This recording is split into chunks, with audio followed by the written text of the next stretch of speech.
वालेकुम वरहमतुल्लाहि बरकातहू। कैसे हो आप सब? उम्मीद करती हूँ खैरियत से होंगे। तो चलिए शुरू करते हैं हमारी नई कहानी कुर्बान हुआ। ये एक ईद स्पेशल रोमांटिक कहानी है। इंशाल्लाह आपको ज़रूर पसंद आएगी। तो चलिए शुरू करते हैं। ये एक राहदारी थी जिसके चारों तरफ से हरी भरी घास ने ढका हुआ था। रंग बिरंगी फूलों ने फ़िज़ा की खुशबू से महका दिया था। परिंदों की चहचहाहट माहौल को मज़ीद दिलकश बना रही थी। सामने ही किसी का सुनहरी आंचल नमूदार हुआ था, जैसे किसी वादी की शहज़ादी इधर आ निकली हो। वो तजस्सुस में आगे बढ़ा था कि कहीं उसके ख्वाबों की शहज़ादी तो नहीं आ निकली। वो तेज़ी से आगे बढ़ रहा था। तभी दरवाजे पे धड़ धड़ की आवाज़ ने उसके ख्वाब से हकीकत में ला फेंका था। या वहशत, इस घर में बंदा ख्वाब भी नहीं देख सकता। सुकून से फाइक झुंझलाहट से बमुश्किल आँख खोलता बोला था। दरवाज़ा पीटने वाला मुस्तकिल मिजाजी से दरवाज़ा पीट रहा था। किसकी दुम पर पैर रख दिया गया है? फाइक बिस्तर पर लेटे हुए गुर्राया था। फाइक, दरवाज़ा खोलो जल्दी।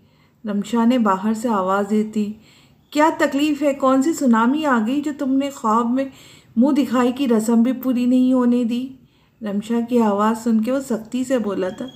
क्या बोल रहे हो? जल्दी करो, दरवाज़ा खोल दो, टाइम थोड़ा रह गया है। रमशा ने उसकी मिन्नत की थी। क्यों, तुम्हारे फरिश्ते आ गए या कोई रिश्ता आ गया है? फाइक चीखता दरवाज़ा खोल के बोला था। रमशा जो दरवाजे से खटका रही थी, ध्यान मोबाइल में था। हाथ धड़ से फाइक के मुंह पे दे मारा था। फाइक जो नींद में था, उसको तारे नज़र आ गए थे। उफ, हथौड़े जैसे हाथ तो काबू में रखो। फाइक ने रमशा को आंखें दिखाई दी। सॉरी ना, अच्छा बस सब छोड़ो, ये देखो। रमशा ने उसका ध्यान मोबाइल की तरफ किया था। क्या देखूं? चांद पे प्लॉट ले लिया है तुमने?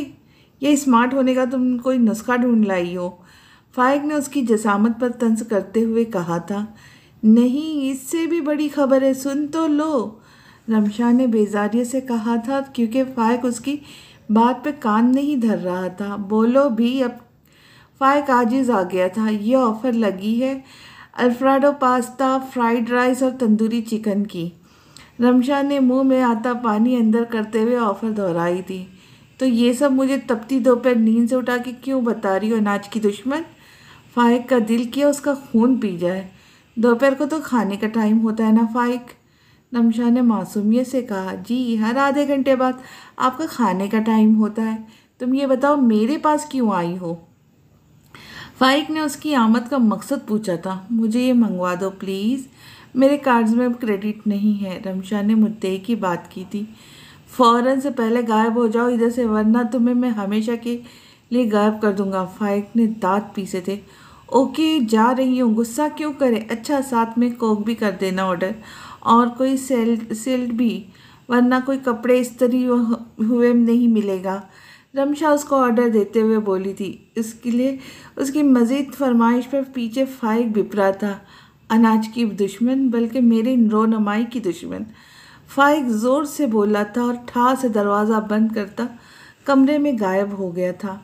रमशा इत्मीनान से माँ जबीन बेगम के कमरे की तरफ बढ़ गई थी, क्योंकि ऑर्डर तो फाइक नहीं कर ही देना था।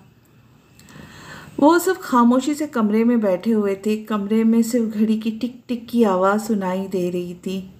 जब औलाद खुदसर हो जाए तो माँ बाप को कहीं का नहीं छोड़ती। इस सरकशी का मुजाहरा करके कहीं मुंह दिखाने लायक नहीं छोड़ा है तुमने। माँ जबीन बेगम ने आज़रदा लहजे में कहते हुए सामने बैठे बेटे को देखा था। मुझे समझ नहीं आ रही मैं कौन सी सरकशी का मर्तकब हो गया हूँ। आप लोगों ने मेरी ज़िंदगी का इतना बड़ा फ़ैसला कर दिया और मैं चुप रहा। अब मैं सवाल करने का हक भी नहीं रखता। उसकी आवाज़ में बेबसी और हैरानगी की वाज़ह रमक थी। तो अब तुम हमसे बास-पुर्स करोगे? हम तुम्हारे माँ बाप हैं या तुम हमारे माँ बाप हो? अब के इब्राहिम साहब ने ज़ोर दिया आवाज़ में कहा था। आप सब वालिदैन का यही मसला है, बल्कि हमारे पूरे माशरे का यही अलमिया है, औलाद को यूँ जज्बाती मार मारना। वो चिढ़ा था। ठीक है बेटा, हम ठहरे पिछले ज़माने के दक्यानुसी लोग, तुम तो नए ज़माने की नस्ल हो। वालिदैन की फैसलों की हिकमत थोड़ी समझोगे? माँ जबीन ने आंसू पोंछते हुए कहा था। मेरा कसूर क्या था, सिर्फ मुझे ये बता दे। क्या मैंने आज तक आप दोनों की किसी भी बात को रद्द किया? क्या कोई नाफरमानी की है? कोई जवाब आपके पास अब है? अब मैं सिर्फ एक सवाल के लिए इधर आया हूँ और आपको लगता है मैं सरकश हो गया हूँ, जबकि दस्तखत तक कर चुका हूँ। अभी भी आपको कहीं मुंह दिखाने के लायक नहीं छोड़ा। आपके वो थोड़ा झुंझलाते हुए बोला था। तुम्हें इस रिश्ते से क्या मसला है? इब्राहिम साहब ने मुद्दे की बात की थी। आपको नहीं लगता बाबा ये बात आपको पहले पूछ लेनी चाहिए थी? उसने तंजिया अंदाज में कहा था। मुझे तो तुम्हें अपनी औलाद कहने पे दुख हो रहा है। इब्राहिम तनफन करते कमरे का दरवाज़ा ज़ोरदार आवाज़ में बंद करके बाहर निकल गए थे। पीछे वो दोनों हाथों में सर गिरा के बैठ गया था। बेटा देखो, अब जो होना था वो हो गया। यूँ करके क्यों अपने बाबा को बदजन कर रहे हो खुद से? माँ जबीन ने बेटे को समझाना चाहा था। मामा, आप भी वही रिवायती सोच की मालिक हैं। मैं कभी नहीं सोचा था कि मेरे वालिदैन भी इन रिवायती सोचों के मालिक होंगे। मेरे एक सवाल करने पे मैं सरकश औलाद में शुमार होने लग गया हूँ, जबकि हतमी फैसला आपकी मर्ज़ी से तय पा गए। मैं तो सवाल करने पे काफिर बन गया हूँ। क्या अपने लाइफ पार्टनर के बारे में कोई ख्वाहिश करना गलत है? क्या मैं आप लोगों से कोई बदतमीज़ी की या कभी आपकी नाफरमानी की? ज़रा सोचिए, मैं कहाँ गलत हूँ? वो अपने माँ के दोनों हाथों को थाम के पूछ रहा था। आवाज़ में बेबसी को बखूबी महसूस किया जा सकता था। वालिदैन और बच्चों का रिश्ता तो सबसे अटूट है। बच्चे अपने मसाइल और ख्वाहिशात माँ बाप से नहीं शेयर करेंगे तो वो किससे करे? शिकायत का भी हक रखते हैं। शिकवा और बदतमीज़ी में ज़मीन आसमान का फ़र्क है। वालिदैन की इनके रवैयों से किया औलाद बदजन नहीं हो रही। क्या फैमिली में शादी करनी इस कदर ज़रूरी है? अगर औलाद उसके सामने अपनी ख्वाहिश रख दे तो वो सरकश और खुदसर हो जाए। वो माँ के हाथों पर बेबोसा देते बाहर निकल गया। जुलाई की गर्मी का जोर रात होने वाली बारिश ने कदरे कम कर दिया था। अभी भी बूंदाबांदी जारी थी। रमशा गार्डन में घास पर बैठी हुई थी। मौसम खुशगवार था, मगर अंदर का मौसम खुशगवार नहीं था। वो हरे भरे पौधों के पत्तों से टपकते पानी को देखने में मगन थी। कभी हवा के ज़ोर से हिलते पेड़ उसको अपनी तरफ मतवज्जा करते, तो कभी परिंदे उसको अपनी आवाज़ से मतवज्जा करके कोई कथा सुनाने लग जाते। इधर क्यों बैठी है आपी? हुरैब ने उसको यूं बैठे देखा तो पूछ ही लिया। हाँ, वैसे ही हो गया तुम्हारा क्वाइज? रमशा ने अपनी छोटी बहन से पूछा, जो ऑनलाइन क्लास लेके आई थी। हुरैब ग्रेजुएशन की स्टूडेंट थी और आजकल ऑनलाइन क्लासेस की शक से बर्दाश्त कर रही थी। जी हो गया, शुक्र किया, जान छूटी। इन यूनि वालों को लगता है हम जैसे घरों में फारिग होते। जी करता है सीपी या क्वाइज की ईमेल आ जाती है। हुरैब ने भड़ास निकाली। जबकि हम फ्री नहीं होते, बल्कि घर वालों की डांट सुन रहे होते हैं कि 24 घंटे लैपटॉप और मोबाइल में घुसे रहते हो तुम लोग। रमशा ने हंसते हुए बात पूरी की थी।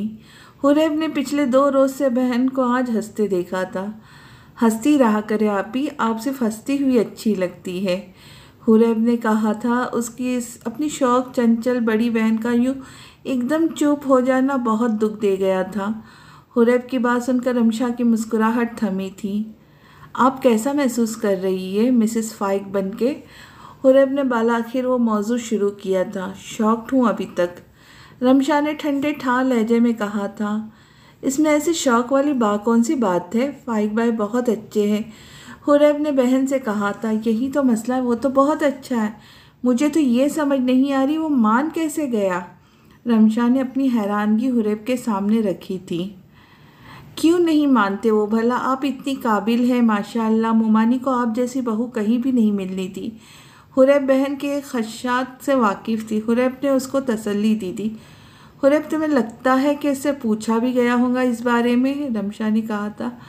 आप ही अब गलत सोच रही है, हुरैब ने रमशा से कहा था। गलत ठीक का तो पता नहीं, मगर हुरैब आज तीसरा दिन है फाइक का ना फ़ोन आया ना मैसेज, वरना आम रूटीन में मेरी दौड़े लगवा के रखता वो फाइक मेंशन में कि रमी ये कर दो वो कर दो। रमशान की आवाज़ रोंदी थी। आप ही प्लीज़ उल्टा सीधा सोच के खुद को हर्ट मत करें। हुरैब उसकी तकलीफ़ पे तड़पती रमशा के करीब हुई थी। हुर्री उसको मेरे जैसी लड़की नहीं चाहिए थी जो उसके साथ चलते हुए भी नहीं जचती। कहाँ मैं बेडोल वजूद की मालिक और वो कहाँ सिक्स पैक फिट लड़का।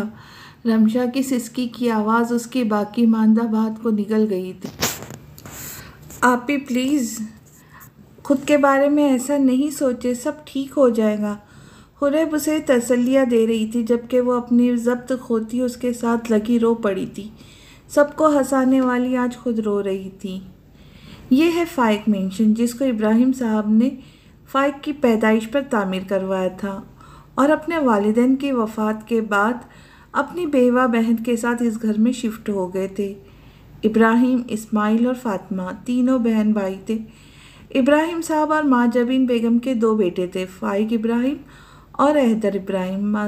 फ़ाइक मास्टर्स कर चुका था और अपने लिए जॉब ढूंढ रहा था। हैदर अभी मास्टर्स कर रहा था। दोनों भाइयों की आपस में बहुत बनती थी। हैदर फ़ाइक से 2 साल छोटा था। इस्माइल और निगत का एक बेटा एक और बेटी थी।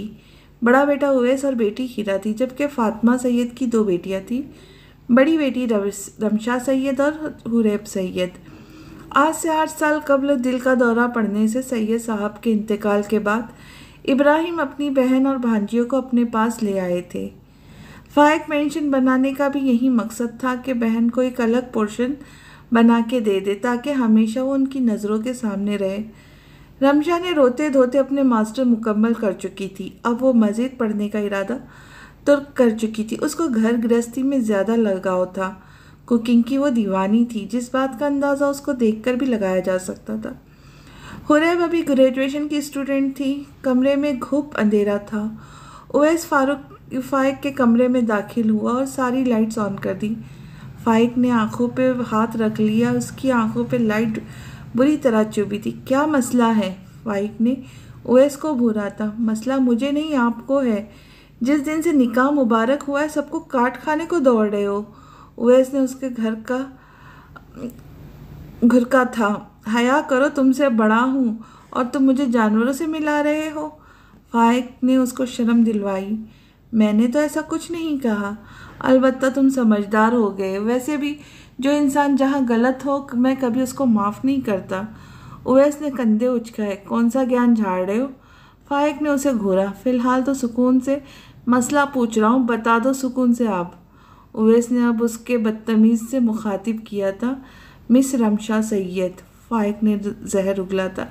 हाय, बहुत खूबसूरत और दिलकश मसला है। उवैस शौक हुआ। खूबसूरत और दिलकश तो नहीं, अलबत्ता भारी भरकम मसला है। फ़ाइक ने जलकर कहा। फ़ाइक यार, तुम हद कर देते हो। वैसे तुम्हें उसके बगैर खाना तक हज़म नहीं होता। अब जब उसको एज अ फ़क्की, वो भी मुफ्त की, तुम्हारी ज़िंदगी में शामिल कर दिया है तो तुम्हें दौरे क्यों पड़े? उवैस ने उसको घूरा था। तुम लोगों से किसने मांगी थी ये फ़क्की? 2 नंबर हकीमों वाले नुस्खे तुम लोगों ने मुझ पर क्यों आजमाए? फ़ाइक ने आपके गुस्से से कहा। शादी तो होनी थी, चलो घर की देखी भाली लड़की से हो गई। उवैस ने मज़ीद दलील दी। तो फिर तुम भी तो घर के लड़के थे, तो तुम करवा लेते देखी भाली लड़की से शादी। मेरे गले क्यों डाल दिया ये ढोल? सारी ज़िंदगी अब उसको पीटता रहूँ मैं? फ़ाइक ने कुशन उठाकर दूर फेंका था। उसकी जसामत पे बात करके तुम अपनी वैल्यू मेरी नज़र में कम कर रहे हो। इसमें क्या कमी है? उवैस ने उसको खूंखार नज़रों से देखते हुए पूछा था। हाँ, ठीक कह रहे हो, कमी तो वाकई इसमें कोई नहीं, अलबत्ता ज़्यादती है हर चीज़ की जो वाज़ह नज़र आती है। फ़ाइक जल के बोला था। अब के फिर उस पर तंज पे उवैस उछला था। फिर वही बात को शर्म करो। उवैस सीखा। अगर यहाँ किसी की वकालत करने आए हो तो चले जाओ तुम भी। सारा घर दुश्मन बना बैठा है, बल्कि मैं ही जाता हूँ। तुम सब रहो इधर अपनी नाम निहाद बहू के साथ। फ़ाइक गुस्से से कहता हुआ रास्ते में आती हर चीज़ को ठोकर मारता हुआ बाहर निकल गया था। पीछे उवैस तअस्सुफ़ से सर हिला के रह गया था। आज इब्राहिम साहब अपनी फैक्ट्री से जल्दी घर आ गए थे क्योंकि आज से 3 दिन पहले इब्राहिम साहब ने अपनी जल्दबाजी की आदत से मजबूर होकर बच्चों का निकाह भी हंगामी सूरत हाल में करवाया था। 3 दिन से उन्होंने ना फ़ातिमा को देखा था, ना ही हुरैब और अपनी लाडली रमशा को। आज सीधा उनकी तरफ जाने का मौसम इरादा करते हुए निकल आए थे। माँ जबीन को वो कॉल करके बता चुके थे। यूँ माँ जबीन ने जो डिनर का इंतज़ाम किया था वो सब खाना उठाकर अपनी ननद की तरफ चल दी थी। उवैस को तो मौका चाहिए होता था रमशा के हाथ का खाना खाने का।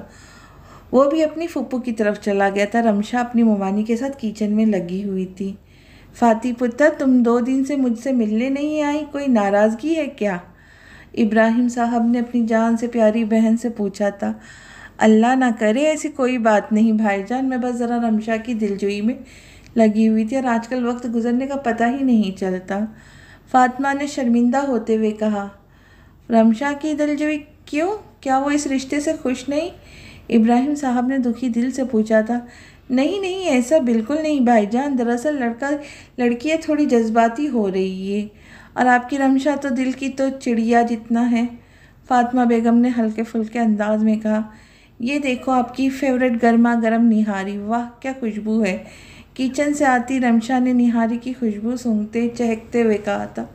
इब्राहिम साहब के होठ भी मुस्कुरा उठे थे। मेरी प्यारी बेटी। इब्राहिम साहब ने वहीं से उसको 3 अल्फाज पे मुश्तमिल बेस्ट कॉम्प्लीमेंट दिया था जो रमशा के लिए दुनिया जहाँ की दौलत से कीमती था। भाभी आपके तो क्या ही कहने, उवैस ने अंदर आते हुए बात की तकलीद की थी। लफ्ज़ भाभी पर रमशा का दिल एक बारगी में धड़का था।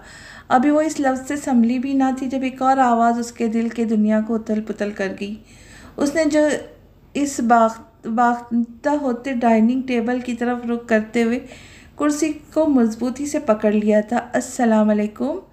फाइक की भारी आवाज़ उभरी थी। सब लोग उसकी आमद पर हैरान रह गए थे, अलावा माँ जबीन के। उनको पता था क्योंकि उन्होंने ही उसको कॉल करके फ़ौरन आने का कहा था। इब्राहिम साहब की नाराज़गी ख़त्म करने का एक यही तरीका था, वो सबके साथ नॉर्मल हो जाए।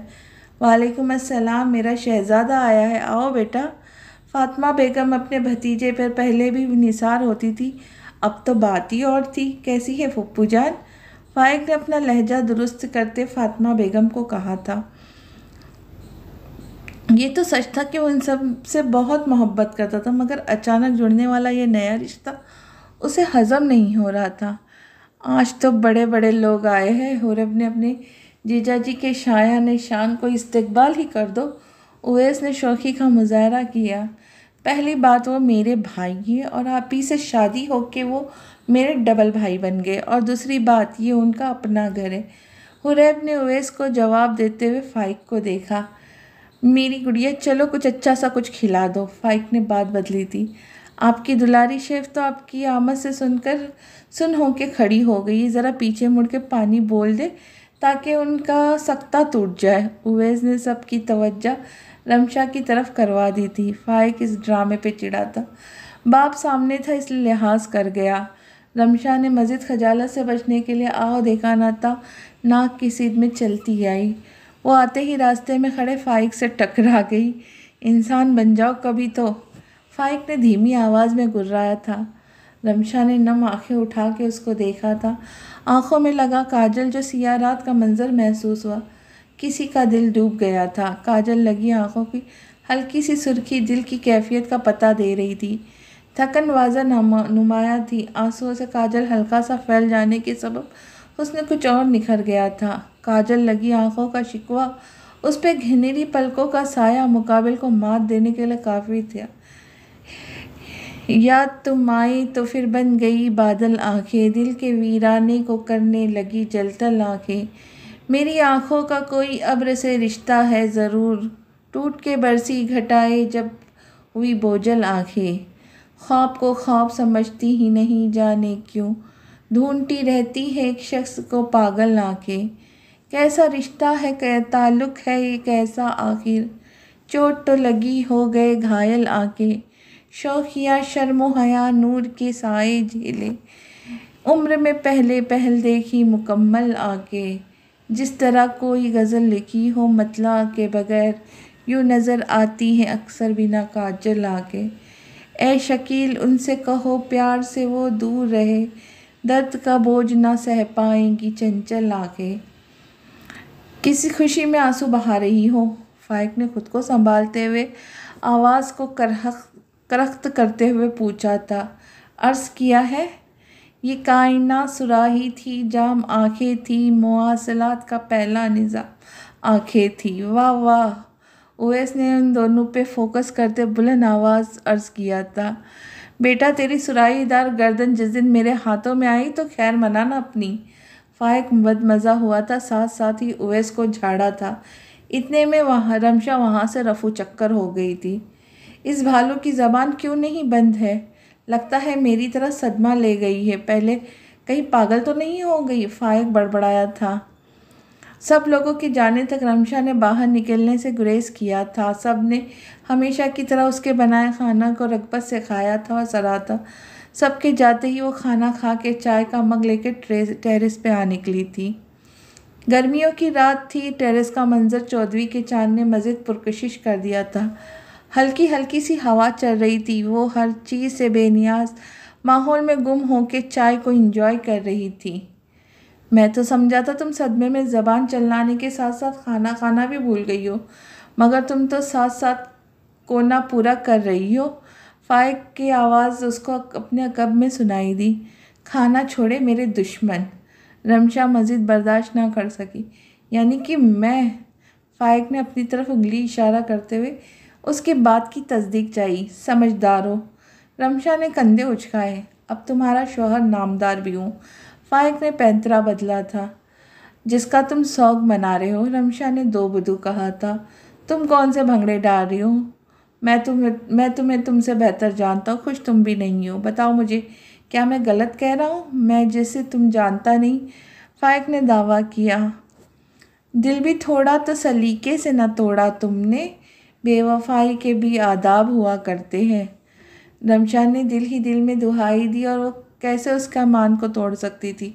उसको झूठा वो कभी नहीं कर सकती थी। अगर वो उसकी इस बात को रद्द कर देती तो क्या वो अपनी इज़्ज़त नफ्स की तज़ीक बर्दाश्त कर पाती? कभी भी नहीं।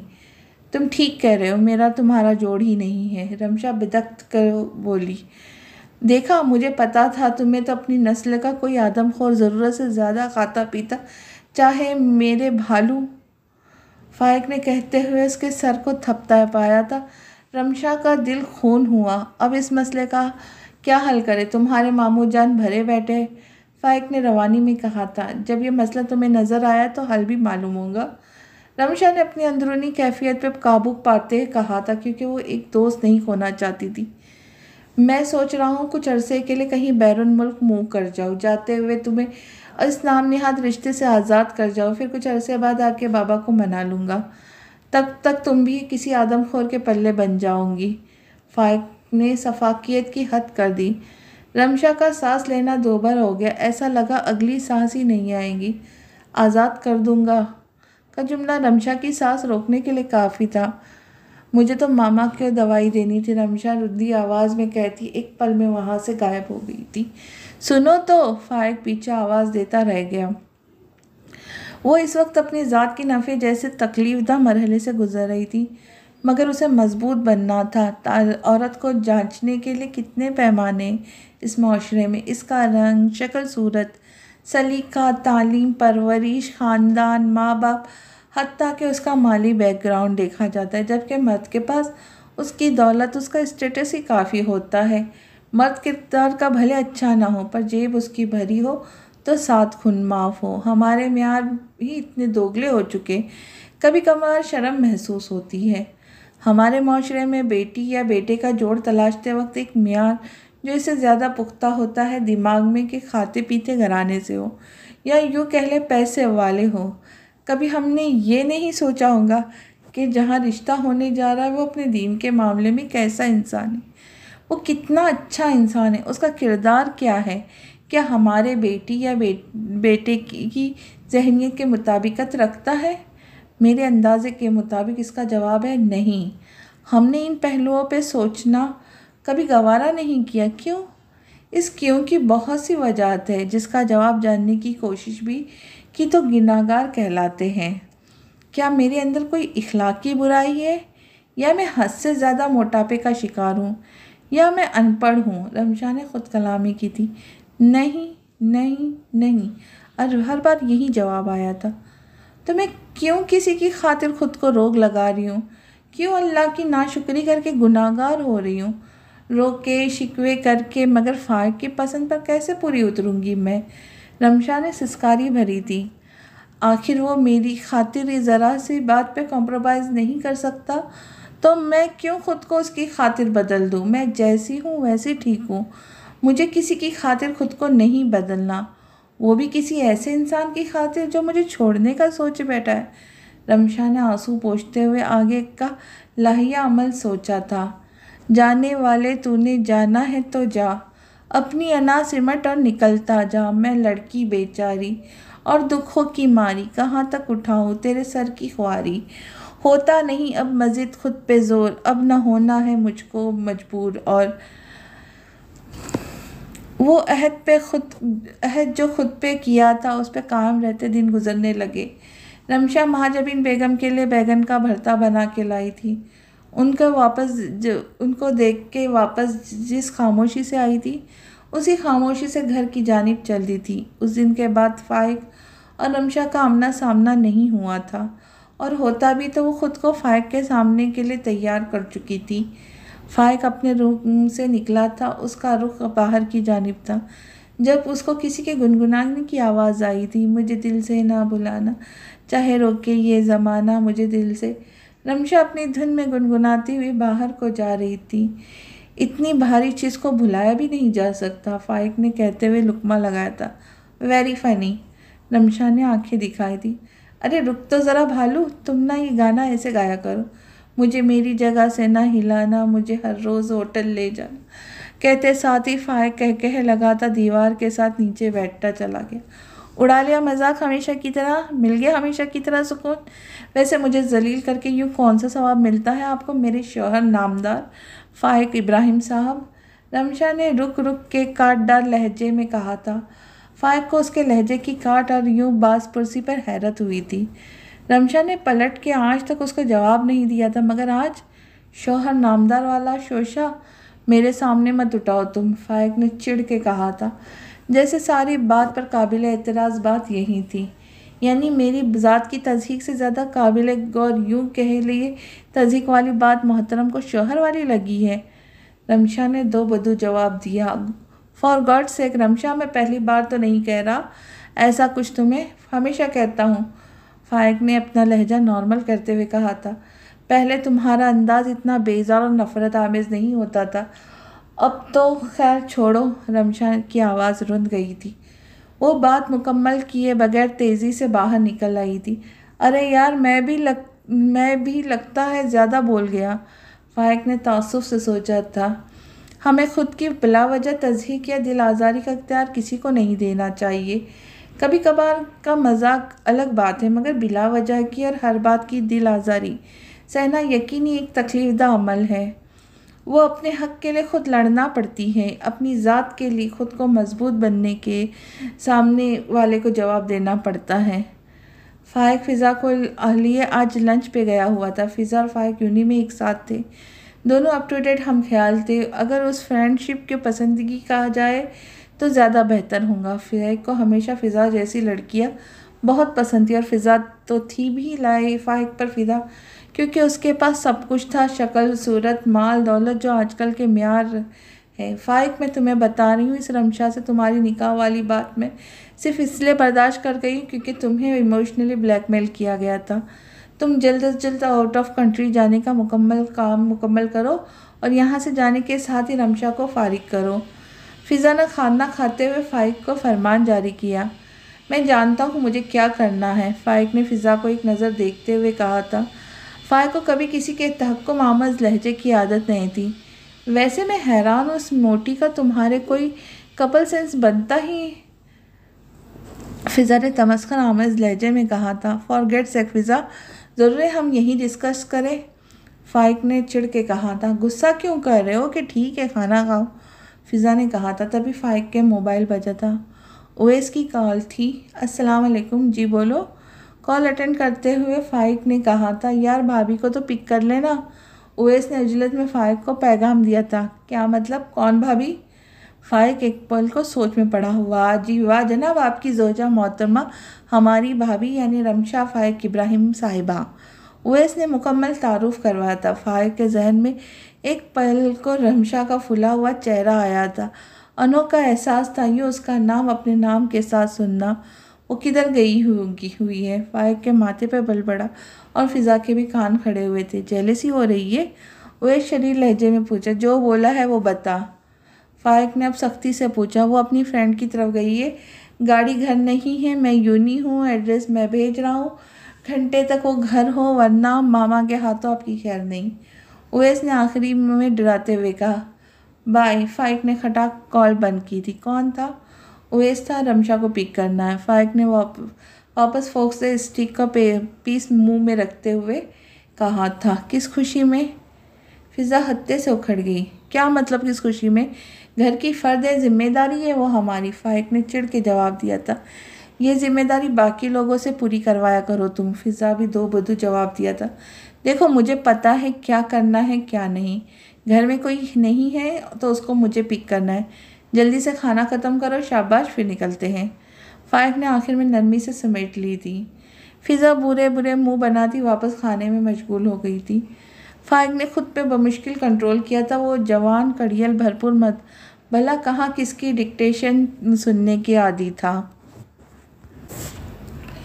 रेस्टोरेंट पे बैठे हुए ही उवैस ने उसको एड्रेस भेज दिया था। फाइक ने रेस्टोरेंट से निकलते हुए रमशा को मैसेज कर दिया था कि वो 20 मिनट में उसको गेट पे मिले। फिजा रमशा से मिलने को बेताब थी ताकि अपने हुस्न के जलवे उसको दिखा के अपनी कड़वी कसेली बातों से उसको बावर करवा सके कि फाइक बस उसका है। वो कहीं से किसी भी जावगी से फाइक को नहीं जचती। मतलूबा एड्रेस पे आके खड़े हुए वो उनको 2 मिनट होने वाले थे, मगर रमशा सैयद का कोई अता पता नहीं था। तुम गाड़ी में रुको, ज़रा देख के आता हूँ, फाइक ने फ़िज़ा से कहा था, जो बेजार सी बैठी थी। जल्दी आना, फ़िज़ा ने चिढ़ कर कहा। फाइक ने रमशा का नंबर डायल किया था, तभी वो गेट से निकलती बाहर नज़र आई। कब की कॉल की हुई, तुम अब निकल रही हो? फाइक भड़का था। तुमने क्यों आने का तकल्लुफ़ किया? उवैस किधर था? रमशा ने फाइक के पास खड़े उखड़े हुए लहजे में कहा था। फाइक तो उसका बना सौरा रूप देखकर ठिठका था। रमशा ने ऑफ वाइट हल्की सी एम्ब्रॉयडरी वाली फ्रॉक कैपरी में मलबूस थी, साथ सुर्ख दुपट्टा लिया हुआ था जिसके अतराफ पे कलरफुल लेस लगी हुई थी। कानों में बालियाँ थी, हल्का सा ग्लोज लगा हुआ था और काजल लगी सियाह आंखें जिनमें घनेरी पलकें, सियाह फगन थी। इतना एतमा?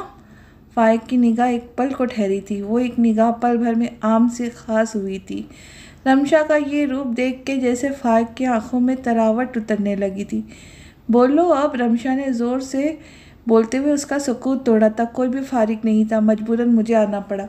बस हो गई तुम्हारी तसल्ली? फाइक ने उसके अलग रूप को देखा था। आज वो जैसे किसी ट्रांस से बाहर आया था। दिल भरता नहीं, आंखें रचती नहीं, तू थोड़ी देर और ठहर जा जालिमा। फाइक का दिल किया वो यूं ही उसकी नज़रों के सामने रहे और वो पल पल लम्हा लम्हा उसे यूं ही महसूस करे, देखे। ये दिल अचानक से ऐसी ख्वाहिश कर बैठा था जैसे अनोखा लाडला खेलन को मांगे चांद। तो इतनी मजबूरी क्या थी? तुम भी ना आते, इनकार कर देते। मुझे कौन सा इनकार सुनने की आदत नहीं है। रमशा ने फाइक को एक नज़र देखते अजीब लहजे में कहा था। फाइक की निगाहों का इत्तेफाक ही आज बदला हुआ था। लड़कियों की हंस वैसे भी इस मामले में शार्प होती है, और वो फिर भी बीवी थी फाइक की। वो क्यों न जान पाती फाइक में होती तब्दीली को। काजल लगी आंखों के शिकवे ने सामने खड़े फाइक इब्राहिम के वजूद में हलचल सी मचा दी थी। इन आंखों का सहर, फाइक को लगा ये आंखें उसे असीर कर लेंगी, वो सांसें भी नहीं ले पाएगा। फाइक ने फ़ौरन उसकी आंखें में हिलकोरे लेते शिकवे से नज़र हटाई तो सामने हाथ से पे जम सी गई। वो तशवीश के आलम में 2 कदम उठाता उसके और अपने दरमियान को फासले को कम कर गया था। ये हाथ पे क्या है? फाइक ने माथे पे त्योरी चढ़ाए उसका सुर्ख होता हाथ पकड़ा था जिस पे आंवला सा पड़ गया। कुछ नहीं, ज़रा सा ये गर्म ऑयल छीटा पड़ गया था। रमशा ने अपने दाएं हाथ फाइक की गिरफ्त से निकाल लिया था। दाएं हाथ पे बाहर वाली जिल्द पर अंगूठे के पास गर्म ऑयल पड़ने से हाथ सुर्ख हो गया था और आंवला भी पड़ गया था। 1 मिनट, तुम ऑयल के साथ क्या कर रही थी? फाइक ने अब सख्त तेवर से पूछा था। मैं हाला के लिए नगेट्स फ्राई कर रही थी तो बेध्यानी में ऑयल पड़ गया था। रमशा ने अपनी कार्रवाई बताई थी। व्हाट? तुम शेफ हो? तुम अपने दोस्त के घर मिलने गई थी या उसकी खिदमत करने गई थी?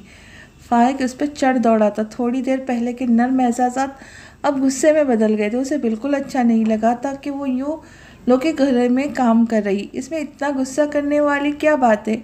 और मेरी मर्ज़ी जो मर्ज़ी करूँ, आप कौन होते मुझे मना करने वाले? रमशा ने उस पर चढ़ाई की थी। भूलो मत, मैं तुम्हारा हफ्ता पुराना शौहर नामदार हूँ। फाइक अपनी झुंझलाहट पर काबू पाते हुए बोला था।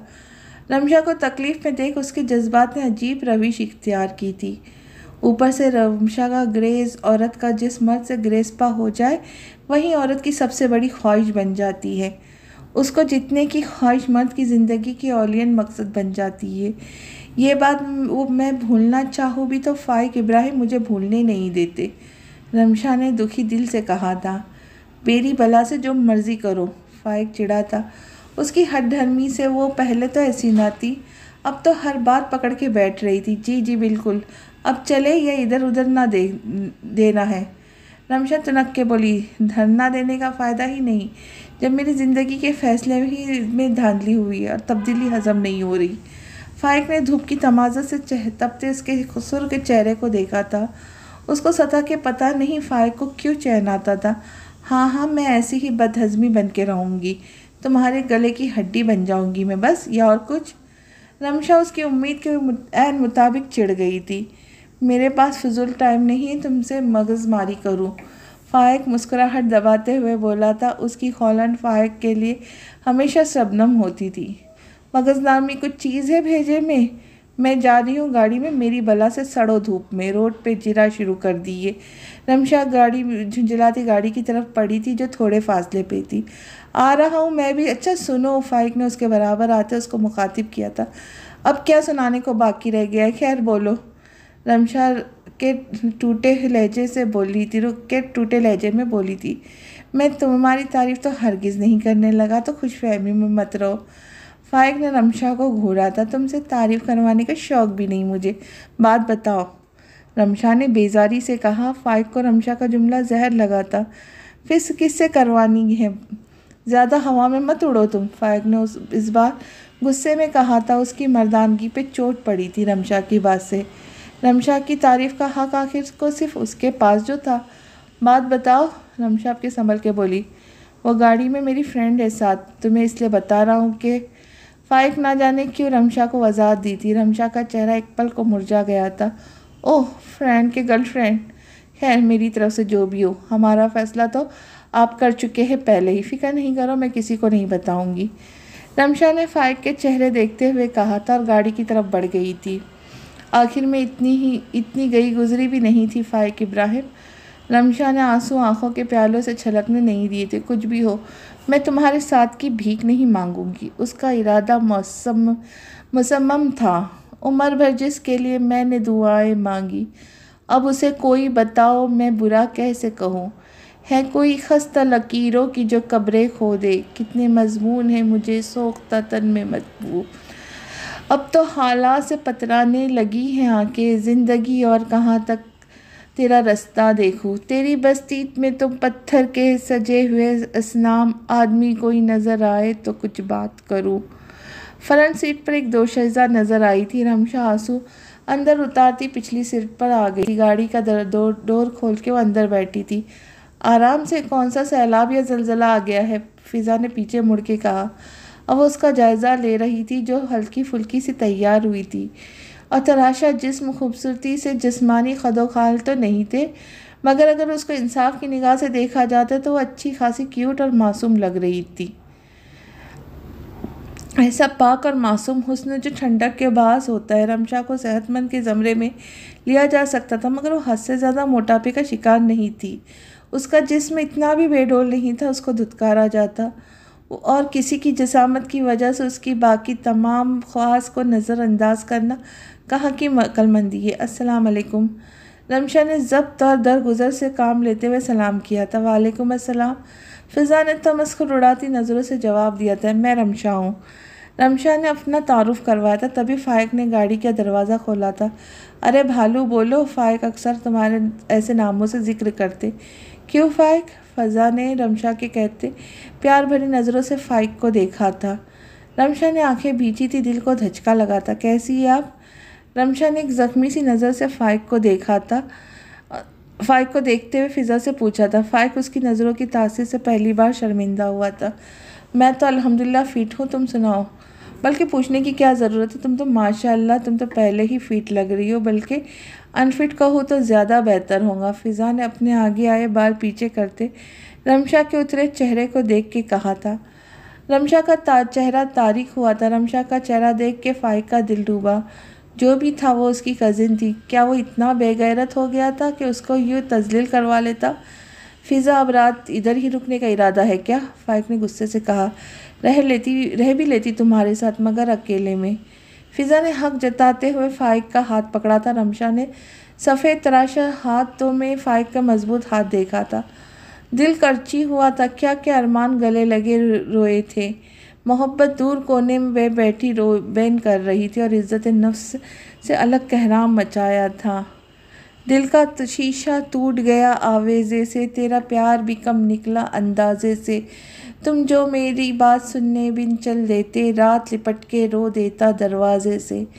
रंज सुकूत जो तो तुर्क के वफा का हिस्सा था, सोच के कितने फूल खिले खमियाजे से। आंखें प्यार की धूप से जलसी जाती है, रोशन है अब चेहरा दर्द के गाजे से। तेरा दुख तो एक लड़ी था खुशियों की, तारा अलग ये किसने कुछ शिराज से। कितने समों के शोले पे एक ख्वाब जले, कितनी यादें सर फोड़े दरवाजे से। अहमद गहरी सोच के खुद खो कब पाई है, तुम तो बातें करते थे अंदाजे से। मुझे गाड़ी की चाबी दो, मैं करता हूँ ड्राइव। फ़ाइक ने अब सख्त लहजे में कहा था। कम अज़ कम अपने घर की किसी औरत के सामने किसी गैर लड़की से ऐसी सरेआम गुफ्तगू अफोर्ड नहीं कर सकता था। नहीं, मैं खुद करूँगी, कर रही हूँ गाड़ी स्टार्ट, कूल डाउन। फ़िज़ा ने उसको गुस्से में देखते नर्म लहजे में कहा और कॉलोनी से निकल के मेन रोड पे आ गई। गाड़ी में अब खामोशी थी। पीछे बैठी रमशा अपनी बेडोल और गैर मुतनासिब जसामत के हाथों मजबूर बैठी जीसत के खसारे का अंदाज़ा लगा रही थी। फ़ाइक उलझे जहन के साथ सियाह तारकोल की सड़क पर नज़रें जमाए सोच में गुम था, जबकि फ़िज़ा का दिमाग फ़ाइक के मनकुआ में अटका था, जिसकी शक्ल और सूरत उसके अंदाजे से ज़्यादा खूबसूरत थी। गोरा रंग, सतवा नाक, नाभि लब, रोशन आँखें, घनेरी पलकें देने वाले ने सब दिया था, दिल खोल के दिया था। यही ख्याल उसकी जसावत के बारे में था लोगों को। गाड़ी एक झटके से रुकी थी और रोड पे कोहराम मच गया था। गाड़ी के खुले शीशे से एक ज़ोरदार चीख सुनाई दी थी। गाड़ी में मौजूद सब लोग होश में आए थे। फ़िज़ा ने आगे देखते हुए स्टीयरिंग पे दोनों हाथ हटा के मुंह पे रखे थे। उसने एक मोटरसाइकिल सवार को हिट किया था, जिससे वो फुटपाथ पे जा गिरा था। उसकी बाइक रोड पे पड़ी थी, हेलमेट भी दूर गिरा था। मैंने नहीं किया ये, भागो इधर से, फ़िज़ा ने सामने का मंजर देखते हुए कहा। फ़िज़ा, ध्यान किधर था तुम्हारा? मैं बकवास की भी थी, मैं खुद ड्राइव करता हूँ। फ़ाइक गुस्से और परेशानी से दहाड़ा था। रमशा दोनों हाथ मुंह पे रख के हैरानी से उस जख्मी को देख रही थी। आंसू टप से आंखों से निकले शुरू हुए थे। फ़ाइक ने एक नज़र पीछे बैठी रमशा को देखा। जानता था उसका चिड़िया जितना दिल है, वो तो चिड़िया के बच्चे के मरने पे सोग मनाने वालों में से है। कुछ नहीं हुआ, मैं हूँ ना। फ़ाइक का दिल उसकी आंखों में आंसू देख डूबा था। हाथ बढ़ा के उसके आंसू साफ करते वो बाहर निकला। फ़िज़ा इस इग्नोरेंस पे पागल हुई। फ़ाइक तेज़ी से बाहर निकला। ये पागल हो गया, इसको बोला भागते ही इधर से। फ़िज़ा ने फ़ाइक की कम अकली पे मातम करते पीछे बैठी रमशा से कहा था। रोड पे अब लोगों का रश था। तुम इतनी बेहस क्यों हो? वो बेचारा इतना ज़ख्मी पड़ा है उधर, अब गलती करके तुम भाग रही हो। रमशा रोते हुए चीखी थी। मैं नहीं कोई गलती। ये पकड़ो चाबी, मैं जा रही हूँ, तुम दोनों की हमदर्दियाँ। फ़िज़ा ने कमाल होशियारी से कहते चाबी रमशा को थमा दी। तभी एक ट्रैफिक पुलिस ऑफिसर ने गाड़ी का शीशा बजाया था। फ़िज़ा का रंग उड़ गया। रमशा ने बाहर लोगों में फंसे फ़ाइक को देखा। एक सेकंड में वो बाहर निकल आई थी। मजबूरन फ़िज़ा को भी बाहर निकलना पड़ा था। तुम अमीर लोग बाकी सब लोगों को कीड़े मकोड़े समझते हो? किसी की आवाज़ आई थी। फ़ाइक के शर्ट पर खून लगा हुआ था। ज़ख्मी को हॉस्पिटल रवाना करवा के वो गाड़ी की तरफ आया था। तुम ठीक हो ना? ये खून? रमशा ने जल्दी से उसके पास आते पूछा था और रोते हुए उसकी शर्ट से उसको टटोल रही थी। फाइक को इस पर टूट के प्यार आया था। कुछ आज दिल ही किसी और ले में धड़क रहा था। ज़िंदगी में पहली दफ़ा वो उसको एक कज़िन से हट के किसी अलग रिश्ते के लिहाज से अच्छी लगी थी। शायद इसलिए वो जिसे इसकी फ़िक्र कर रही हूँ, मुसीबत में साथ देने वाला ही अच्छा लगता है। मैं ठीक हूँ, बस चुप बस। फाइक ने उसका चेहरा हाथों में लेते उसका चेहरा साफ किया था। लहजे में मिठास की इंतहा थी। अगर रमशा होश में होती तो उसका लहजा देख बेहोश हो जाती। यूँ गाड़ी चलाते जैसे बाप की गाड़ी है। हर कोई बोल रहा था, देखे मेरी बात सुने, फाइक ने तहम्मुल से कहा था और रमजा को बाजू से पकड़ के पास किया था तो जो लोगों में घबरा गई थी। रमजा को लगा जैसे वो तपती धूप से ठंडे साहिबा तले आ गई हो। अपने मर्द का तहफ़्फ़ुज़ ऐसा ही होता है, मजबूत और सुकून आवर। आज ये एहसास रमशा ने महसूस किया था। रश कम करो सब, और जवान तुम बताओ ये गाड़ी किसकी और कौन चला रहा था? एक पुलिस ऑफिसर हजूम को चीरता उस तरफ आया था। उसको देख के रमशा की जान हवा हुई कि अब क्या होगा। रमशा ने फाइक के कफ को कोना खींचा था। इस हरकत पे इस सीरियस सिचुएशन में भी फाइक हंस पड़ा था, मगर जाए वक़्त का लिहाज करते हंसी दबा गया था। जी मेरी है फाइक इब्राहिम की, फाइक ने कहा था। वो जल्द से रमशा को घर भेजना चाह रहा था। हुजूम में कुछ लोग बातें सुनाते चले गए थे और कुछ जमे खड़े थे जैसे किसी सर्कस चल रहा। तो जवान फाइक अपनी गाड़ी की कागजात दिखाए। रोड पे गाड़ी निकाल के आ जाते। कोई तहजीब भी होनी चाहिए इंसान में, घर की औरतें हैं। ऑफिसर ने झाड़ पिलाते हुए आखिर में इस्तफसार किया। देखो जो हुआ अचानक से हुआ। हमारे पास ड्राइविंग लाइसेंस है, मिसेज है मेरी और ये फ्रेंड है। फाइक ने साइड पे बेजार खड़ी फिजा को देखते हुए कहा था। रमशा उस तारुफ पे दम साध गई थी। मिसेस फाइक, उसको लगा था चारों सौ रंग ही रंग रखसाते। बाहर है रंग, खुशनुमा रंग। ड्राइव कौन कर रहा था? ये लड़की भी आपके साथ थी? एक और ऑफिसर ने उसकी तरफ आते सवाल किया और फिज़ा को दायरे में तफ्तीश में शामिल किया गया। गाड़ी मैं नहीं चला रही थी, खुद चला रहा था। फिज़ा वहीं से ऊंची आवाज़ में बोली थी। फाइक उसके झूठ पे साख्त हुआ था। रमशा का दिल किया उसका खून कर दे इसकी चालाकी पे। मैं चला रही थी गाड़ी, ये रही चाबी। रमशा ने फाइक के अकब से निकल के लरसती आवाज़ में एतराफ़ जुर्म किया था, जो उसका जुर्म था ही नहीं। मगर महबूब की खातिर तो कुछ भी जान भी निसार होती है।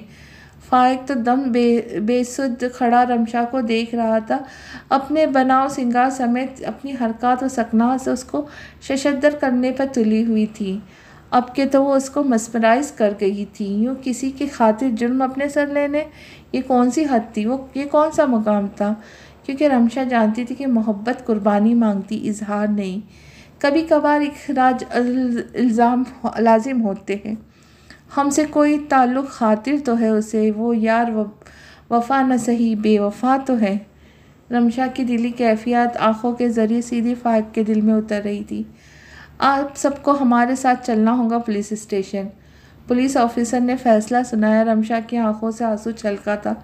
फाइक का दिल टूटा। वो बेसाख्ता उसका हाथ थामता। अपने मजबूत हाथ की गरमाइश और गिरफ्त से रमशा का एहसास दिला गया था वो उसके साथ है, एक मजबूत और घने ठंडे सायेदार साहिबान की तरह।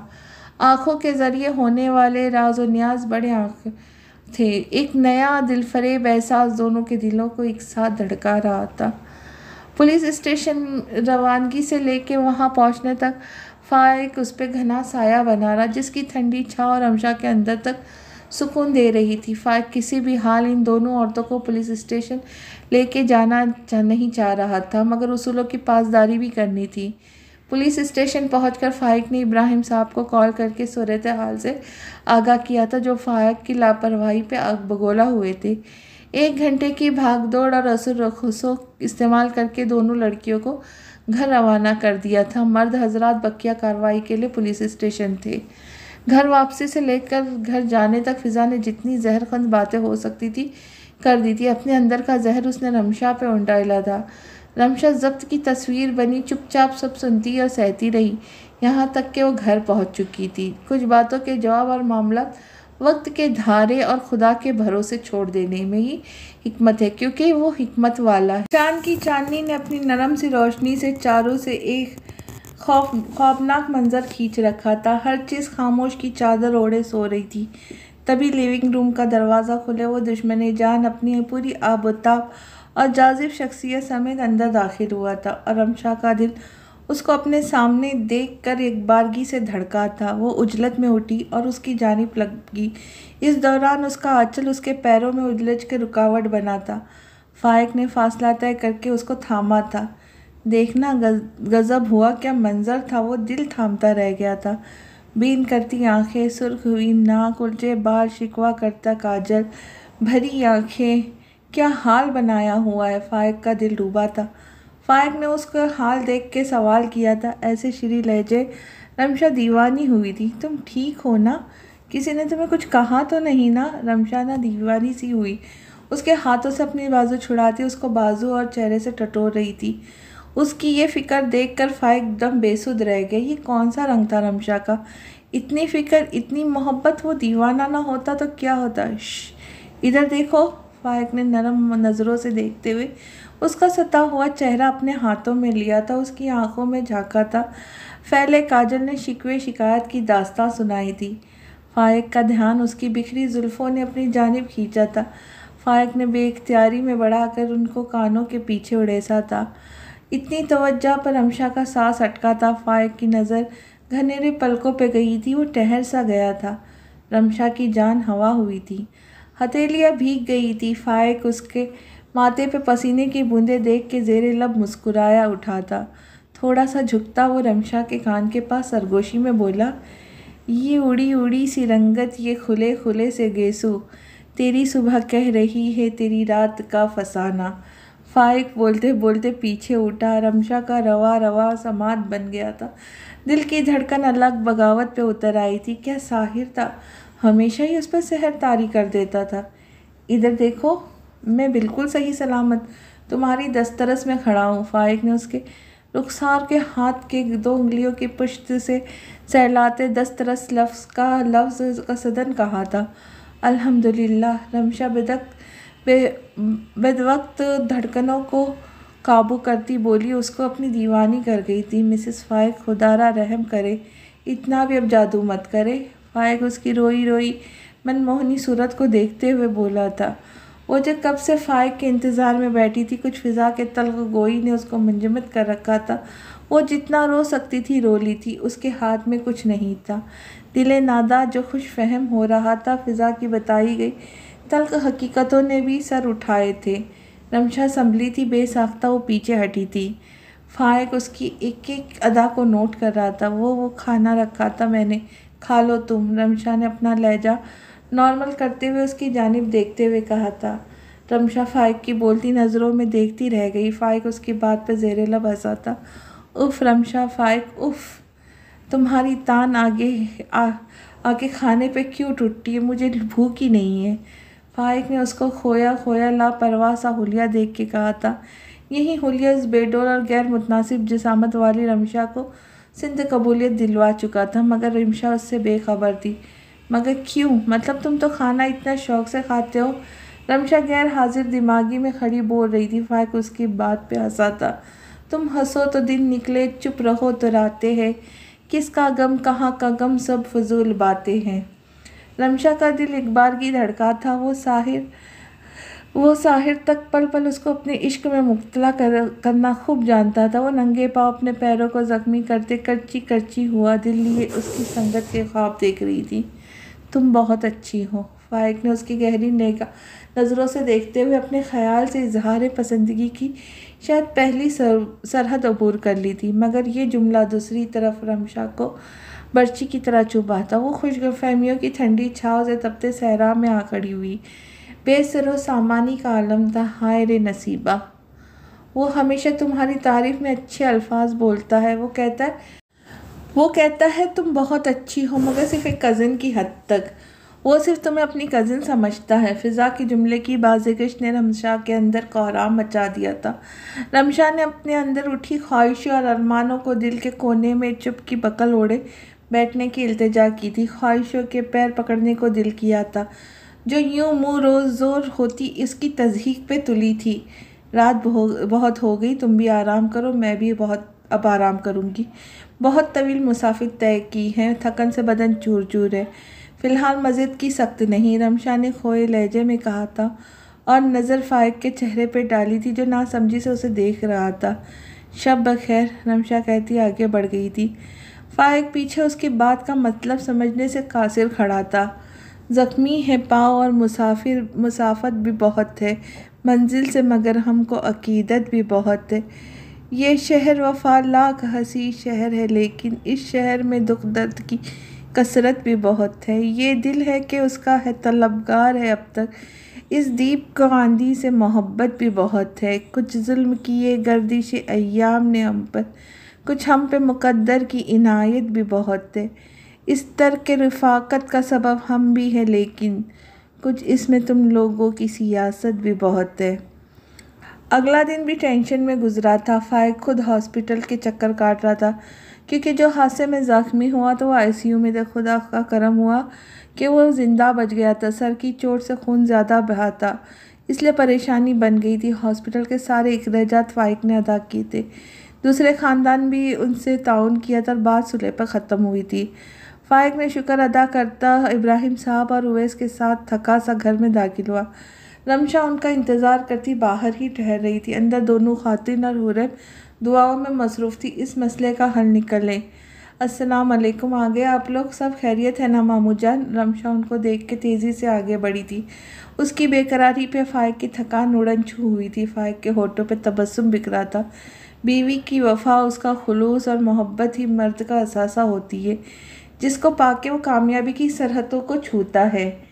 इसलिए कहते हैं कि हर कामयाब मर्द के पीछे एक औरत का हाथ होता है। वो औरत अब माँ, बहन, बीवी या बेटी होती है। वालेकुम अस्सलाम मेरा बच्चा, फ़िक्र मत करो, खुदा ने सब खैर की है, केस ख़त्म हो चुका है। शुक्र है वो बच्चा भी होश में आ गया है, इब्राहिम साहब ने रमशा को प्यार करते बताया था।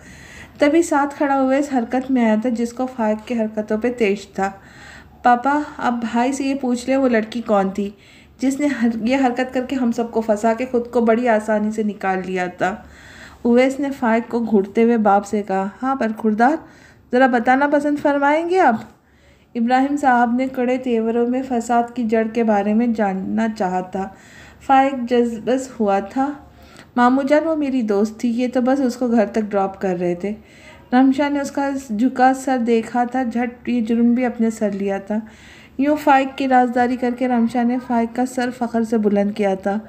फ़ाइक को एक पल में सारी उलझन का हल मिला था। इस फैसले में छुपे माँ बाप की हिकमत का इतलाक़ हुआ था, मगर माँ बाप से शिकवा अपनी जगह और शिकवा बनता भी था। मियाँ बीवी का रिश्ता इस बात का मुतज़ाक़ाज़ी है कि एक दूसरे के लिए लिबास का काम करे, एक दूसरे के राज अफ़शा मत करे, अपनी ज़िंदगी के इसरार की हिफाजत करे। उवैस ने रमशा को घूरा था, क्योंकि वो जानता था ये सिर्फ़ अपने मियाँ को बचाने को झूठ बोल रही है। तो आप ये बताना पसंद करेंगे कि इस बेगानी औरत को गाड़ी क्यों थमा दी? वो अपनी ड्राइविंग के जौहर दिखाए। उवैस ने अब उसके तीखे चित्तनों से पूछा था। अपनी भाभी से पूछ लो। फ़ाइक अब के फैला था। भाभी कहते हुए रमशा का गोल मटोल मनमोहना नज़रों में रखा था। लफ्ज़ भाभी पे रमशा का दिल धड़का था, मगर वो अब मज़ीद खुशफहमी में नहीं रहना चाहती थी, इसलिए नज़रें चुराए खड़ी थी। चलो बच्चों, जो होना था हो गया, मगर आइंदा ऐसी लापरवाही नहीं होनी चाहिए। इब्राहिम उनको रवान करते अंदर की तरफ चले गए थे। बताए भाभी जान? उवैस बाप के जाने के बाद शौक हुआ था। मुझे क्या पता, पूछ लो अपने भाई से जिनकी गर्लफ्रेंड थी। रमशा ने गर्लफ्रेंड पे जोर देते हुए कहा था। खुदा का खौफ करो, मेरी तो नहीं थी। फ़ाइक को भी ये बात चुभी थी। अच्छा तो फिर कौन थी? मासी की बेटी, या गोद ली हुई थी, या बहन थी? रमशा ने अब अपने अंदर की खौलन बाहर निकालनी शुरू की थी। उवैस का कहकहा बेसाख्ता था। फ़ाइक बालों में हाथ फेरता इधर उधर देख रहा था। रमशा ने फूले नतनों से फ़ाइक को देखा था। भाभी ऑन फायर, उवैस ने कहकहा लगाया था। फ़ाइक ने उसको घूरा और जोजा को मुखातिब किया। कब से भूखी हो जो यूँ खाने को दौड़ रही हो? फ़ाइक ने उसके तपे चेहरे को देखते हुए कहा। उवैस, तुम अंदर जाओ, मुझे तुम्हारी भाई से कुछ बात करनी है। रमशा ने अब संजीदगी से उवैस को कहा था। ओह, जा रहा हूँ, आप लोग कंटिन्यू करें। उवैस शौक हो से कहता अंदर की तरफ बढ़ गया। फ़ाइक का माथा ठनका था। क्या बात है? फ़ाइक अब रमशा के नज़दीक हुआ था। रमशा ने एक नज़र भर के फाइक को अपनी नज़रों के रास्ते में दिल में उतारा था, क्या पता वो उसको देखने का हक भी खो दे। वो ठीक कहती है, तुम भी ठीक कहते हो, मैं वाकई तुम्हारे लायक नहीं। हर इंसान को उसके स्टैंडर्ड के मुताबिक के लाइफ पार्टनर मिलना चाहिए। मुझे या किसी भी इंसान को कोई हक नहीं कि हम किसी की ख्वाहिशात की तकमील में रुकावट बने। तुम्हारे पास इख्तियार था, हर इंसान के पास होता है इख्तियार कि वो अपने लिए अच्छा चुने, वो उसको पसंद हो, जो उसको पसंद हो, जिसको उसकी अपनी ज़िंदगी के लिए सोचा हो, जिससे उसको मोहब्बत हो। मोहब्बत का लफ्ज़ कहते हुए रमशा की आवाज़ रुंध गई और ये आखिरी जुमला वाकई ही तकलीफदार था। उसका हौसला एक लम्हे को डगमगाया था। फाइक चुपचाप खड़ा उसके चेहरे का जायज़ा ले रहा था। चलो, जहाँ इतना भाषण दिया, अब ये भी बता दो मुझे किससे मोहब्बत है। फाइक ने उसके ढील ढाल वजूद को देखते हुए कहा, जिस सवाल का जवाब तुम्हें पहले ही पता है, मुझसे क्यों पूछ रहे हो? मुझे क्या, हमारे इर्द गिर्द रहने वाले को भी इस बात का बखूबी अंदाज़ा है। किसके प्रेशर पे आए बगैर ये फैसला कर लो, क्योंकि फ़ैसले में जितनी ताख़ीर हुई, इस मामले को दूसरे फरीक को इतनी ही अज़ियत सहनी पड़ेगी। उसको अब दरख्वास्त समझ लो, ये इल्तिजा। रमशा अपनी बात मुकम्मल करते कमरे की जानिब बढ़ गई थी, जबकि फाइक उसके लफ्ज़ फ़ैसले का मफ़हूम समझता रह गई। अब वाकई फ़ैसले का वक्त आ पहुँचा है, फाइक ने ज़ेरे लब कहा। ईद कुर्बान के हंगामों ने सर उठा लिया था। ईद में 2 दिन रह गए थे। हर कोई तैयारियों में मसरूफ़ था। मर्द हजरात को कुर्बानी के लिए अच्छा जानवर लेने की फ़िक्र थी, औरतों को अच्छा लिबास, किचन की तैयारियों की फ़िक्र थी। फाइक इब्राहिम के हाथों से निकली बीवी की फ़िक्र थी, जो बकौल उवैस के आपके मुंह तक लगाना पसंद नहीं कर रही है। उवैस खूब उससे इस बात का पे रिकॉर्ड लगाता था। फाइक भी उसकी बेइत्मीनाई पर दिल मसोस के रह जाता था।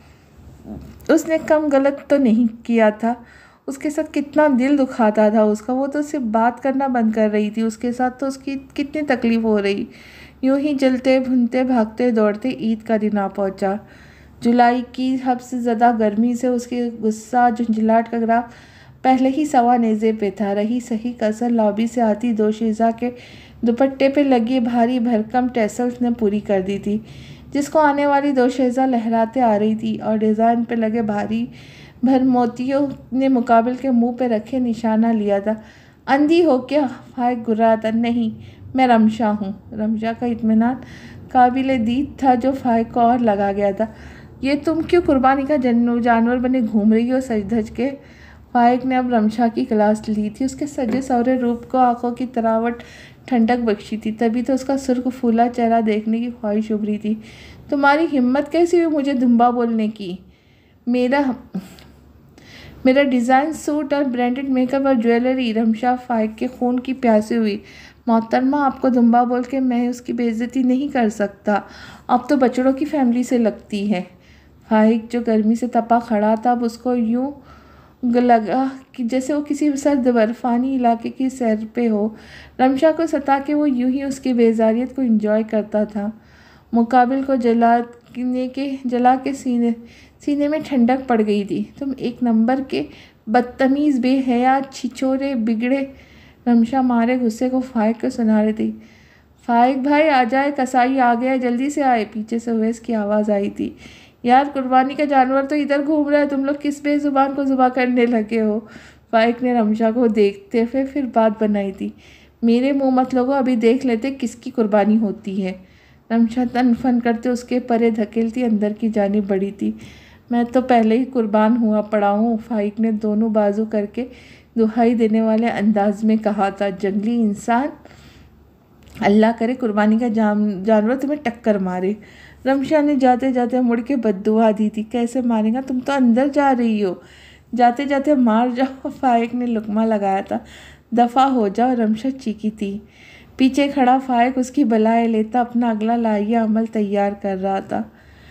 डिनर के लिए सब इब्राहिम साहब के यहाँ इकट्ठे हुए थे। आज चचा लोग भी अपने एहलोया खाने के साथ आए हुए थे। सब खाना खाने के बाद फारिग हुए थे तो चाय के नारे लग गए थे। रमशा चाय ला के सबको दे रही थी। भाईजान, अब आप फाइक की शादी भी कर दे, इस्माइल ने रमशा को आते देख के कहा था। फाइक की बत्ती सी निकली थी जबकि रमशा का हाथ काँपा था। दरअसल इस्माइल, फाइक इस रिश्ते पे राज़ी नहीं है, तो मैं सोच रहा हूँ कि इब्राहिम साहब ने बेटे की तासुरात जांचते हुए बात को जानबूझकर अधूरा छोड़ा था, जो बात के साथ तारीख हो रहा था। इब्राहिम कितने दिनों से उसका बदला हुआ महसूस कर रहे थे और इस तब्दीली पे शुक्रगुजार थे। आज बस वो बेटे के मुंह से सुनना चाहते थे। क्या सोच रहे आप बाबा? फाइक ने झट फिक्रमंदी से पूछा। बेटा, मैं जानता हूँ तुम खुश नहीं हो, इसलिए मैं चाहता हूँ कि ये रिश्ता। इब्राहिम साहब ने फिर कसदन खामोश हुए। रमशा के तो मारे खौफ के बुरा हाल था। अब फैसले की घड़ी थी। जो उस दिन फाइक को कहकर आई थी मगर खुद पल पल मर रही थी, अब यूँ सरेआम इस बात का तस्कुरा। वो आंखें नीचे खड़ी थी। आपको किस उल्लू ने कहा मैं नाखुश हूँ? फाइक तेज़ी से बोला था जैसे कोई सांस छीन रहा हो। फिक्रमंद सा चेहरा लिए तुम खुद ही फिर उल्लू हुए। इब्राहिम साहब ने मुस्कुराहट जब्त करते हुए कहा। बाबा, आप भी सुन ले और यहाँ मौजूद तमाम लोग, और मिसेस फाइक, इब्राहिम आप भी। मुझे रमशा सैयद का साथ कबूल है, कबूल है, कबूल है। मैं इस रिश्ते पे बहुत खुश हूँ। मेरा दिल, क्या जिगर, गुर्दा, मादा सब खुश है। ये हाथ देखे, आप रुखसती की तैयारी करें। फाइक एक सांस में ही सब कुछ बोल गया था। रमशा सब सुन के आंखें फाड़े उसको देख रही थी। ये सब फाइक ने ही किया था। बाकी सबका कहकहा बुलंद हुआ था। हौसला रखे भाईजान, आपकी कल रुखसती की तैयारी है। ये तो हमने जानबूझ के प्रैंक किया था, पता तो चले जनाब किस पे कुर्बान हुए फिर रहे। हुरैब ने भी लुकमा लगाया था। फाइक ने इन सब की ड्रामाबाजी पे तपा था, मगर खुश भी था कि दिली मुराद बराई थी। आपकी दिली मुराद बरामद बराई है, मगर आपकी दिली मुराद अदा अभी तक सदमे में खड़ी है। उवैस ने हंसते हुए कहा था। फाइक चलता हुआ उसके सामने जाके खड़ा हुआ। आज तो फाइक की इच्छा की ही निराली थी। प्यार का मिल जाना कोई मामूली बात नहीं, खुशी ही निराली थी। रमशा हैरत लिए सबको देख रही थी और दिल में खुदा का शुक्र अदा कर रही थी। फाइक घुटनों के बल बैठा था। मैं कुर्बान हूँ अपने भालू पे, विल यू मैरी मी? फाइक ने उसका हाथ अपने हाथ में लेते बुलंद आवाज़ में कहा था। रमशा ने खुशी से दोनों हाथ पे मुंह रखे थे। बाकी सबके कहकहे बुलंद हुए। कसाफत और गहरी धुंध के बादल छट गए थे। हर तरफ खुशी और अपनायत ने पर फैलाए थे। किसी की जसामत की वजह से उसके बाकी तमाम ख़ास को नज़रअंदाज करना कहाँ की अक्लमंदी। इस मसले से निपटने की भी तो बहुत से राह, मगर हमारे लिए आसान राह तज़हीक है। हम आवेज़े के कसे बगैर रह नहीं सकते। हमने कभी दूसरों के जूते में खड़े होकर चीज़ों को देखना नहीं सीखा। हम सुगर लड़की भी चाहते, तमीज़दार भी, मगर होनी हो फिल्म एक्ट्रेस के मुशाबहत और खदो खाल वाली। वल्लाह, काम के मामलात में मोटापे का शिकार लड़कियां भी फुर्ती से काम करती है, हमें भाती है, शाबाशी देते, हम थकते नहीं, मगर उसको ज़िंदगी में शामिल करना पड़ जाए तो हरगिज़ नहीं। हमें तो म्यार याद आने लगती। ये मुनाफिकत नहीं तो और क्या है? ज़रा सोचे, हमने अपने साथ साथ बाकियों की ज़िंदगी क्यों तंग कर रखी है। इसी के साथ ये कहानी ख़त्म होती है। आपको ये नावल कैसा लगा ज़रूर बताइएगा, और पसंद आने पर प्लीज़ लाइक और सब्सक्राइब ज़रूर कीजिए, और अच्छे कमेंट्स करके फीडबैक देना ना भूलें। तो मिलते हैं जल्द ही एक नई कहानी के साथ। और आप सबसे माज़रत है कि जो हमारी किस्तवार कहानी चल रही है वो इंशाअल्लाह ईद के बाद मैं इसे पूरा करूँगी। तब तक के लिए इजाज़त दीजिए। जल्द ही नई कहानी लेकर आऊँगी। अल्लाह हाफिज़।